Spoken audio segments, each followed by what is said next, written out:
Hi, my name is Gschwandtner and welcome to Selling Power TV. Today we're in Toronto and we're visiting with Jamie Shanks. He's the founder and CEO. Welcome, Jamie. Thank you. Good to see you. Your company name is? Sales for Life. Sales for Life. Yeah. What made you choose that name?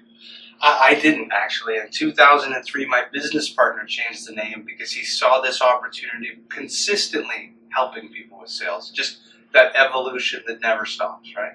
A lot of people say social media doesn't give me the ROI that I want. Why is that? I honestly think that the people say that because they truly don't understand it, because it doesn't have the same quick win that a cold call does. When I started with social selling or social media, I didn't have meetings flying in the door day after day. It has really been a snowball. And so that's the big fear is, how do I hit my next quarter? Social selling is about how do I improve for next year. Right. So what you're saying is that social media is like a snowflake that turns into a snowball that turns into an avalanche, right? 100%. And that's the best way to look at it. So how do marketers need to change now to have social conversations, to listen socially, and then turn that into a real conversation? Marketing creates great things, widgets and boobobs, but the problem is that salespeople that have no idea when to use it, how to use it, what is the context. So sales isn't even being part of that conversation, nor are they sharing it. And the big problem is that you don't have that distribution point and the force of all salespeople. So the beginning part of it is actually bringing the two together and say, marketing is going to create assets that sales think are amazing. And what they're going to do in return is share that content to drive the conversion funnel. So how do you contain social media so it's manageable? Because a lot of people, they start with Twitter and then LinkedIn and maybe Facebook, and then all of a sudden somebody says, oh, there's Ella, or there's Yelp, and there's a new one. What is that called? Snapchat. And everybody gets crazy about it. So how do you contain it? I saw the shiny toys and I tried to be something to somebody and everyone on all of the platforms. And what I've realized is we had to look and take an objective look at our own buyers, and we realized for the most part they're only on LinkedIn with a sprinkle of Twitter. So we're going to spend all of our energy and time there. Google Plus, as great as it is for SEO, our buyers aren't there, so we don't spend the time there. So you want to be what a buyer is. So how do you know what a buyer is? How do you create a social listening antenna? I think the best thing that you need to do is A, ask, and B, actually do some searches and identify, pull up some names of your clients and prospects. If none of them are on Twitter, then you have to kind of analyze, well, what is Twitter going to do for me? Same does for LinkedIn or Facebook and so forth. So, Jamie, we talk about buyer persona. We also need to talk about seller persona. How do you create one voice in the company?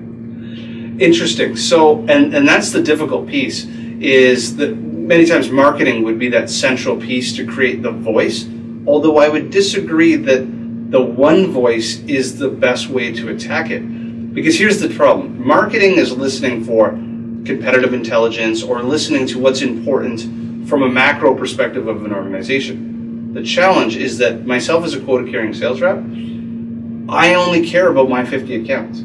So you as a sales professional have to be completely the same and different at the same time. You're using the same sort of voice as marketing, but at the same time, you're focusing on accounts that your marketing team's not looking at. So I wouldn't necessarily be one voice. I would be a complement of the things that marketing is providing me, but I'm going to attack and only focus it on my accounts. And so the one voice system, I'm not sure it's the... So would you say that maybe marketing is like a symphony orchestra and sales is more like jazz?